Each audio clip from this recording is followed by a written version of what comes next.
Hello, this is Kyrasis. This video is a continuation of my last video on Tank Theorycrafting history, and will heavily reference the information found in that video, so you may want to watch that one first if you are immediately stumbling into this one. The start of the video will talk about the last few changes we saw after Legion release, and will eventually focus more on Blood Death Knight Theorycrafting in particular in the later half. As a quick recap from the end of last video, Legion raid encounters were now easier to live as a tank than ever before. Support for the analysis and understanding of survivability metrics on tanks was diminishing, and there was a larger push than in previous expansions to simply treat tanks as if they were DPS specs that had to perform a different set of mechanics. But in this video, we are going to talk about one new development that changes the situation in a pretty dramatic way: Mythic Plus. Blizzard designed Mythic Plus to be a scalable endgame PvE alternative to raiding, and it was arguably one of the most successful new game modes they have ever developed for World of Warcraft, if not the most successful. Players wouldn't be forced into strict gameplay schedules to participate in Mythic Plus at meaningful difficulty levels, unlike Raid, and it was a lot easier to find 4 other players of similar skill for a dungeon than it was to find 19 for a raid. Players wouldn't be time-gated on Mythic Plus content, and were more free to set the pace at which they engaged with it. And, due to the infinite scaling of Mythic Plus keys, progression never really ended. In time, Mythic Plus would rise to the point where it has overtaken Raid in some measures of raw popularity as a form of endgame PvE content, though it would arguably take until at least late BFA for Mythic Plus to rise to that level. That said, raiding still maintains something of a prestigious position with regards to reward design, as well as its history as its original role as the sole endgame World of Warcraft PvE content. All of this is relevant because, again, when it comes to Mythic Plus, it is asking different things from the player than Raid is. Relative to the amount of damage your group needs to successfully clear the content, the amount of damage the tank is taking in Mythic Plus is both higher on average and burstier than what is seen in Raid. Given the free-form nature of how you journey through a dungeon, groups have an active opportunity to increase pull sizes for faster completion times, at the trade-off of higher difficulty, which effectively allows you to leverage tank survivability for faster completion times. It is also the case where, after Legion, the key system disproportionately punished dungeon progression compared to raid progression. In Raid, you can immediately attempt to fight a boss again if you wipe to it, while in Mythic Plus, the level of your key goes down whenever you fail a dungeon. You also have less healers to fall back on, where different healers usually have efficient and low-maintenance ways to provide some level of healing to tanks regardless of whatever else they are doing. You also have no off-tank, so you never have a break from tanking the enemies to recover your cooldowns except for limited travel time between pulls. Needless to say, when you take all of this together, tank survivability was, and still is, significantly more valuable in Mythic Plus than it was in raiding, to the point where there is a lot of value in understanding how to optimize for survivability in Mythic Plus, even in a climate where this knowledge was less valuable in Raid. That said, this puts tank optimization in a bit of an odd place, because now we have 2 content types that have very different tanking dynamics in the same version of the game. If you wanted, you could even argue top-end raiding has different considerations as well. Under normal circumstances, this wouldn't cause any issues on its own, but the social dynamics of post-Legion World of Warcraft make it a point of friction for at least some of the tanking specializations, which is something that should probably be talked about, especially since this video is going to be going over modern tank theorycrafting developments for Blood Death Knight. Remember, in the last video when I mentioned that some community managers responded with anger when the top end of raiding deviates from max damage recommendations to meet the needs of clearing the raid quickly, before raid boss nerfs, and when their characters are very weak relative to how strong most characters are that reach the later raid bosses? Well, you see, this dynamic occurs to a much larger extent with tanks in Mythic Plus, given that a much larger pool of players participate in Mythic Plus than in high-end raiding, and the difference in how a player would optimize for Mythic Plus has much larger differences than anything seen in the Race to World First versus normal raiding. While we touched on this a little bit in my previous video at a surface level, this is where we need to expand on some of the downsides associated with the shift from forums to chat rooms in Legion. Because, while communications have gotten faster than ever before, the downsides go deeper than reducing detailed discussions and reducing the level of information available to the general public. When the communication medium gets faster, fact-checking capability gets reduced, which makes it easier for misinformation to be spread, purposefully or not. A perceived authority begins to count for more than actual expertise in a number of ways, which can attract bad actors into such positions who are primarily there for the perceived authority. And these social feedback loops with chat rooms are more naturally inclined to turn these social spaces into echo chambers relative to what we see in slower communication mediums like forums. The faster communication pace also more easily enables looser moderation enforcement due to the lack of a paper trail, allowing for more arbitrary targeting of undesired users, whoever they may be. And it is also much easier for people to gatekeep information in private channels, as most information is kept private in the first place. This also includes being able to falsely imply information exists that might not actually exist at all. So, while there are positive aspects to platforms like Discord, it is not without its downsides as well. If the ownership of these communities are not actively invested in warding against its weaknesses, they can be corrupted and weaponized to the point where they are harming the player base more than they help. This is relevant because Discord communities nowadays are deeply entangled with several legacy community resources and guides.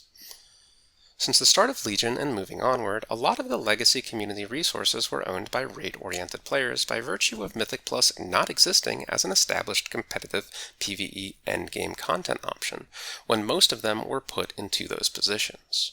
These owners were already invested in raid as an initial condition, since you very much wanted them to be in a pre-Legion world, and you saw varying levels of how much they would be willing to adapt their raid-oriented perspectives and player guidance to give serious consideration to Mythic Plus as its own game mode.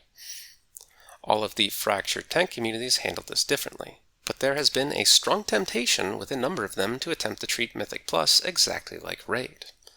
If you watch this video to the end, you will also realize that this position requires a lot less effort than the alternative of dealing with Mythic Plus properly and developing methods to sort that out.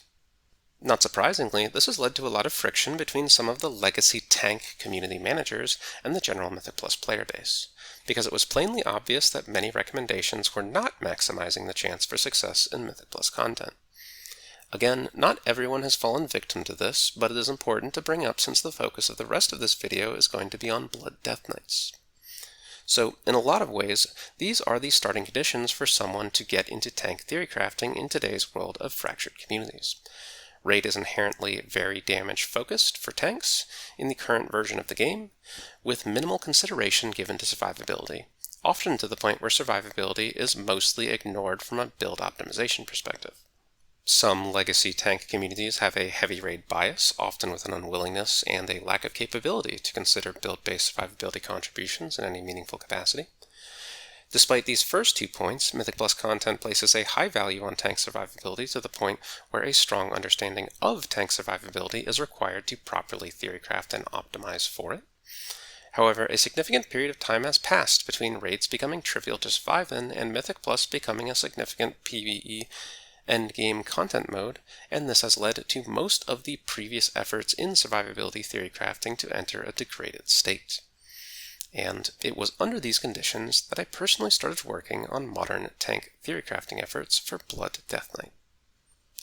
In any case, when we are theorycrafting anything, our purpose is to try to make ourselves more efficient at winning the game. In Raid, this is to maximize our chance of killing the raid boss in the least amount of attempts possible. In Mythic Plus, this is to maximize the chance of timing the key. And, on a basic level, we are interested in measurable metrics relating to this. The simplest metric is damage, as measured by damage per second, and it is pretty self-explanatory. If you do more damage, you are more likely to meet strict damage checks in Raid, and are more likely to time a dungeon in Mythic Plus, everything else held equal. It also has very developed tooling available for it. The more complicated one is survivability, which has had no agreed-upon measurement over the years, but it has had several metrics proposed for it over time, as explained in my previous video. How to measure survivability was the first problem that needed to be solved to progress modern Blood Death Knight theory crafting, and there was a lot of information to draw upon from previous efforts. Originally, we had average effective health measurements, which were reasonably effective at measuring survivability in the face of burst damage, but these metrics did not account for the reliability of defensive effects, and death can ultimately occur from more than just burst damage. TMI was developed to solve some of the issues with the original effective health metrics, particularly by addressing reliability of effects that increase effective health, even if it was done so in a questionable fashion, though this resulted in an overcomplicated metric that had more small problems than I'm willing to write out. It is worth noting that TMI took a rather one-sided stance to the issue of unreliable sources of effective health, since it effectively barely credited unreliable sources of effective health at all. Chances are, whenever you took your worst damage spike in an encounter, none of your partial uptime effects were active, and you failed to parry, dodge, or block any of the incoming attacks. Now, we do eventually come up with methods in the future that let us know that the true answer to this question of how much unreliable versus reliable sources of effective health are, and we do know that it is closer to 0% than 1%, but it is reasonable to think this value is not exactly 0. It's just hard to tell exactly how much credit we should be giving it. We just don't have a precise way of knowing what the true value actually is.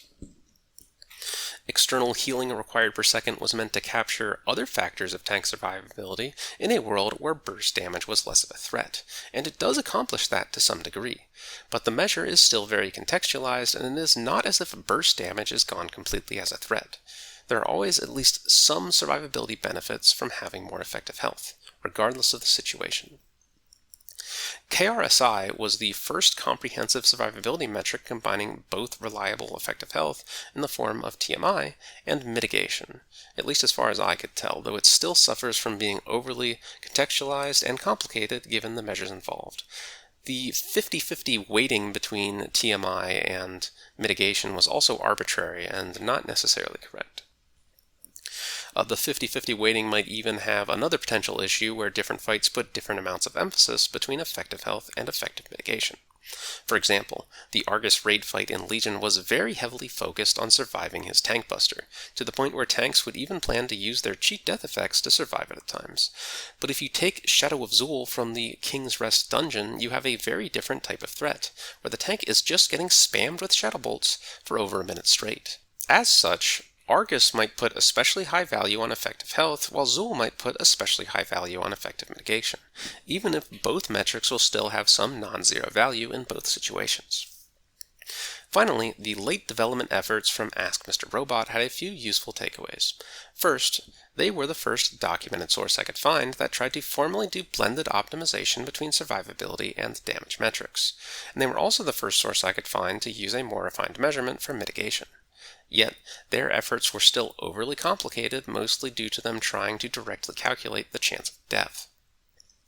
If you think chance of death is a potentially good survivability metric, the fastest way I can potentially convince you otherwise is that if, instead of measuring DPS for damage dealers, what if we simply calculated the chance that we would have enough damage output to theoretically kill Queen Ansarek?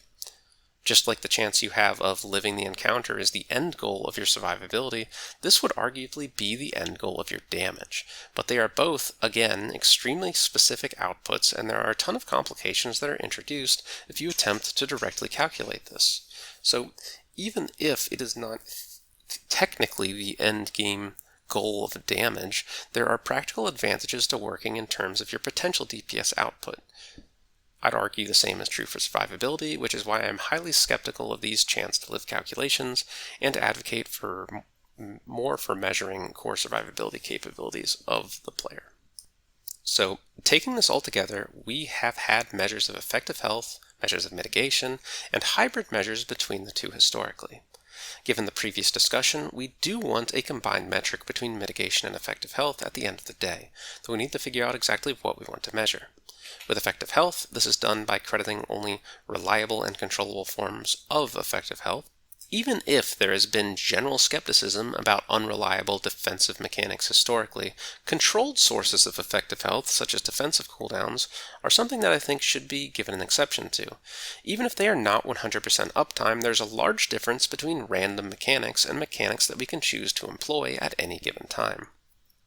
In any case, the measurements for effective health are simple and do not require special tooling. As for how mitigation is being measured, we are interested in using an effective mitigation metric that takes into account external healing requirements as well as how much unmitigated damage we are being exposed to make the metric as generalized as possible within reasonable limitations. This metric requires specific mitigation models to calculate, which we will touch on later. These effective health and mitigation metrics, weighted together in some proportion, dictates the overall survivability potential of the character, while incorporating overall survivability with damage output in a similar fashion should, in theory, give you an output that correlates better with success than any one of these metrics alone. At a high level, this is the framework modern Blood Death Knight theory crafting is currently using. As such, we are generally working with these three metrics: mitigation, effective health, and damage, which all contribute to our success at the end of the day in whatever content type we are doing. Damage is most precisely measured by a simulation craft at the end of the day with simulated encounters, assuming you are using appropriate inputs for the situation you are interested in. For Blood Death Knight, the simulation craft module was initially made functional in Legion by a player named Melicus. This role was eventually given to a player named Arma, where it still resides today. Effective health does not technically require any specialized models, since the calculations are usually straightforward, so there are not really any specialized tools that handle it or corresponding owners. Tools that deal with mitigation can be used to quantify effective health more easily, however, if that is desired. Speaking of mitigation, mitigation modeling is currently handled in a spreadsheet model for Blood Death Knights, which I have been the main developer and owner of since Legion. If you want a high-level explanation as to how mitigation is calculated, the mitigation model fully models a player character and puts them in a steady-state situation with a set amount of incoming raw damage. This raw damage is reduced by passive reductions and defensive cooldowns to give you regular damage taken per second, as would show up in a combat log or on a damage meter. We then subtract out effective self-healing to arrive at external healing required. This is then combined with the initial unmitigated incoming damage rate to produce a percentage that indicates your full mitigation potential. I could go into more detail here, but I'm trying not to get stuck in the weeds too much. This video is already going to be far longer than I was originally planning. With that, we know what metrics we want to look at, and we know how to measure them. But what we haven't talked about yet is exactly how we are going to combine these metrics together. And before we get into that, it is worth pointing out that even without knowing how to weigh metrics against each other, there is a lot that we can do with just this level of information. To keep things simple, let us say that we are just talking about mitigation and damage. On top of that, let us say that we have multiple different decisions we can make on our character that provide different trade-offs between these two metrics. Some trade-offs that would give us a large amount of damage for minimal mitigation losses, some trade-offs that would give large amounts of mitigation for minimal damage losses, and the rest of the trade-offs falling somewhere in between. Depending on how you make decisions between these trade-offs, your character's damage and mitigation capabilities are going to be somewhere on or under this curve. And while we don't have enough information to know what exact point we want to shoot for on this curve, being able to measure all of the metrics involved allows us to, at the very least, identify the full range of efficient builds that are on this curve and not under it. Since from one end to the other, we would start by making the most efficient trade-offs for the given metric we are trying to increase to the least efficient trade-offs. So just by measuring these metrics, we can avoid using a character build that is, for example, at point D. Realistically, the static difficulty of raid encounters and the large variance between bosses with regards to difficulty and encounter design is going to mean that for raid, we would really be considering a wide range of builds depending on the situation. And we don't really have any particularly refined methods to prescribe what build is most appropriate for what bosses, at what timing in a given season, since knowing what was used in previous raids doesn't really tell us what might be appropriate on any future individual boss encounters. At best, we can just identify a standard range of potential efficient builds that would be considered based on the particular raid encounter and the conditions under which you are fighting it. Granted, the potential build options you are generally considering tend to lean more towards the aggressive side of the spectrum given recent raid tuning and the design. Meanwhile, dungeon design since Battle for Azeroth has seemingly encouraged a much smaller variance of builds, due to the infinite difficulty scaling and the dungeons appearing to have similar but not identical tuning with regards to where the difficulty is coming from, even across multiple expansions. Since dungeons are a lot more stable over time, in addition to other advantages they have on the data side of things, we actually do have some methods available to narrow down what the best options are for success in Mythic Plus to a greater degree than Raid, even before stepping foot in any new dungeon ourselves. So, in order to hone in on a more precisely optimized build for Mythic Plus, we need to get some idea of how to weigh the three metrics against each other. So we basically want to solve for X, Y, and Z as shown. Since these weights are all going to be relative to each other, we can just assume Z is equal to 1 as a starting point. That way, we only need to solve for the weights corresponding to damage and mitigation. Here is a graph that has all of the possible values of X and Y. Anytime we consider a trade-off, it can be represented as a line on this graph. For example, let's say that we have a damage versus effective health trade-off with no mitigation difference whatsoever. It would show up as a horizontal line on this graph.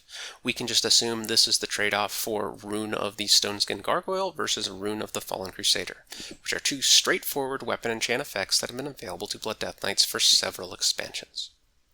And, in this example, let us assume Rune of the Fallen Crusader performs better in Mythic Plus than Rune of the Stoneskin Gargoyle, which it generally is outside of some weapon swapping shenanigans that we are not going to get into.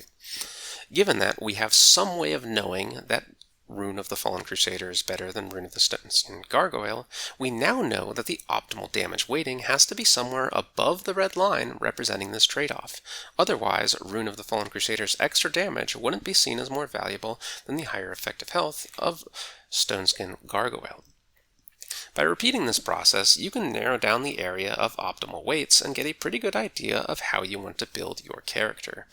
Though this obviously relies on you having some way to evaluate which of the two options are performing better in each of these trade-offs, and you're never really going to narrow it down to a single point. Well, still, how do we evaluate which of the two options are performing better for these trade-offs? There are a number of methods available, though I'm going to only go over two.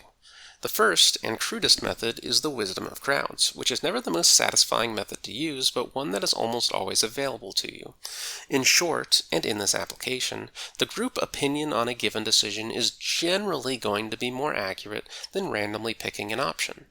But it is never going to be 100% accurate all of the time, which is why it is a methodology of last resort in a lot of cases. In particular, the accuracy of this method is reliant on players forming their own opinions, which, for most players, is going to be a process of trial and error, experimenting with both options in-game. So, players generally need the ability and time to test options in order for them to form these opinions. If you want to test Runeforge options, all you need to do is hop on over to your class hall and change your weapon enchant, and it takes less than 2 minutes. This is a low-friction swap that is very easy to do and makes it fairly easy for people to form their opinions on something like this. The same is also true of talents, which you can swap freely at pretty much any time.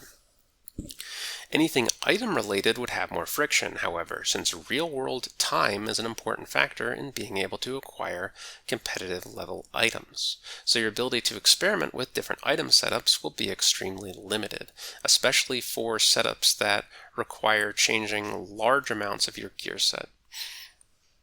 It is also true that if major changes have just occurred, aggregate data isn't going to be too predictive of what is good for players, since we have not had the time to perform any trial and error on the decision. In this environment, such as at the start of the expansion or a patch, where a lot of changes have just occurred, certain echo chambers can have an outsized influence on player choice, even if it is not based on good information. While this effect never goes away completely, it does get mitigated over time as players accumulate more first-hand experiences in aggregate. It is also possible that due to social momentum, some options might get reinforced so heavily that the alternatives might not be properly tested, even if they have the potential to be the more optimal option, though it's hard to tell how much this actually happens in reality. All of this is just to say that the wisdom of crowds can be a useful reference point to look at, but it isn't perfect, and you should be vigilant about its potential flaws. Still, what the player base decides to do with their characters does have at least some amount of predictive power, and should never be completely ignored. From Legion to the War Within, it is very common where, ignoring resources I personally contribute to, what the player base has been doing for Blood Death Knights has been better than what has been suggested in most community guides. As for our sample trade-off, this method would strongly suggest Rune of the Fallen Crusader is better than Rune of the Stoneskin Gargoyle. More recently, we have another tool that can be used to make these determinations that has advantages over the last one: multiple linear regression of combat log data. Back in Dragonflight, Unholy Death Knights had a rare survivability versus damage trade-off where they could either take an extra point in Unholy Bond, which used to be a 2-rank talent, as well as Blood Draw, which is a talent that they did not particularly value. Or you could take 2 points in Will of the Necropolis, as well as Insidious Chill, where Insidious Chill, again, was a talent that didn't really have a whole lot of consideration. For Unholy Death Knights, this mostly boiled down to whether you wanted to gain 1% more damage or 16% more effective health. During this discussion, Biceps Pumps, a DPS Death Knight guide writer and theory crafter, used an interesting method to show that the effective health made a significant difference in player survivability. He took a sampling of logs from Warcraft logs, from Mythic Plus dungeons with Unholy Death Knights in them, and he ran a multiple regression analysis with filters, a number of control variables, and targeting the amount of times the Death Knights died during the dungeon, effectively using available log data to show how much of a survivability impact Will of the Necropolis actually had. Thorlefuls, a Blood Death Knight theory crafter, took this framework for this method and vastly expanded it, collecting all available Mythic Plus log data that included a Blood Death Knight instead of a more limited sample, and proposing that instead of simply using player deaths as a proxy for player survivability potential, that, additionally, tracking whether the key was timed or depleted could be used as a proxy for how overall success was affected by different build options, which is what we ultimately care about. So, in this way, we could look at historical player data and determine with a good amount of accuracy which of two options were performing better overall, though the usual disclaimers about statistics apply and the method has its own limitations. The main worry initially was that people were self-filtering by only uploading logs where they performed especially well, but as it turns out, in recent expansions you have enough people indiscriminately updating all of their dungeon logs to Warcraft logs, to the point where the data can be used to make reliable inferences in most situations. The other problem is that it is difficult to control for every potential confounding factor, or to filter things down to a comparison completely without noise. Filters are expensive on the sample size, and even with a full season worth of logs, you can only cut down the sample size so much before it becomes hard to make a firm determination. So, particularly for very borderline decisions that are close to the break-even point, or decisions that are of low impact, which inherently require large samples to make determinations on, this method might not clearly indicate the better option at times. Still, that leaves a lot of things that you can pretty confidently find the best options for. Plus, the most ambiguous trade-offs are, by their very nature, less impactful on your in-game character outcomes. Now, this does leave one fairly major consideration that I haven't addressed, and it involves the situational assumptions used in Mythic Plus. For example, generic raid sims assume a pure single-target raid encounter that lasts for 5 minutes, and has nothing in particular going on with it. Now, other raid durations and other target counts do get looked at from time to time for specific raid fights, but the 5-minute raid fight is just a gold standard for how things are analyzed in general when it comes to raiding. But how the heck do we approach this for Mythic Plus? not just for damage differentials, but for differentials in survivability metrics. Now, even if we're just approaching this from strictly a damage angle, there is no gold standard at this moment for how to evaluate the best damage options in a generalized Mythic Plus scenario, though several development efforts have been explored and iterated on over the years. Now, going over the history of these would be a little bit too much of a tangent, though I am going to share one perspective on this and the one that is currently being used for Blood Death Knights.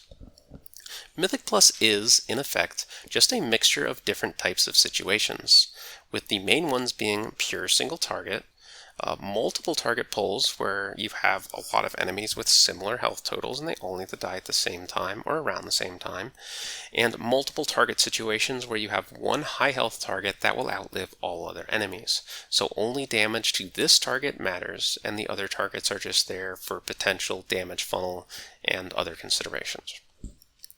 One evaluation method is to evaluate all of these scenarios independently and to weigh the results in a way where it is a reasonable representation of the overall makeup of a Mythic Plus dungeon. That said, it is important to be mindful that you are using long enough encounter durations so you are not overemphasizing cooldown usage or bloodlust uptime. We also want to make sure that we are accounting for damage correctly, since we care about the dungeon timer in particular and not overall DPS. While downtime exists between pulls and dungeons, it is usually quite short between pulls if it exists at all. If your sims are too short, you will unrealistically be overestimating your cooldown availability. So it is much more appropriate to lean into longer fight durations. Also, you will only be going twice as fast if your damage is doubling for any given situation. So percent damage increased for any given situation is much more appropriate to use than taking raw DPS numbers between these scenarios and trying to compare them against each other, which would hyperinflate the value of AoE damage in an unrealistic way. A single point of damage on a pure single target fight is much more valuable than a single point of damage in a multiple target even cleave fight. So, yeah, all of these things together explain the current state of Blood Death Knight theorycrafting.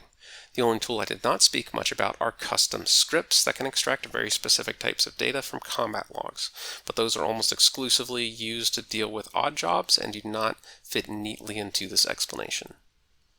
In any case, that includes this Tank Theorycrafting recap. Feel free to stop by the Blood DK Analysis Discord if you want to talk about Blood Death Knight theorycrafting, general Mythic Plus questions, or if you would like a Mythic Plus log review.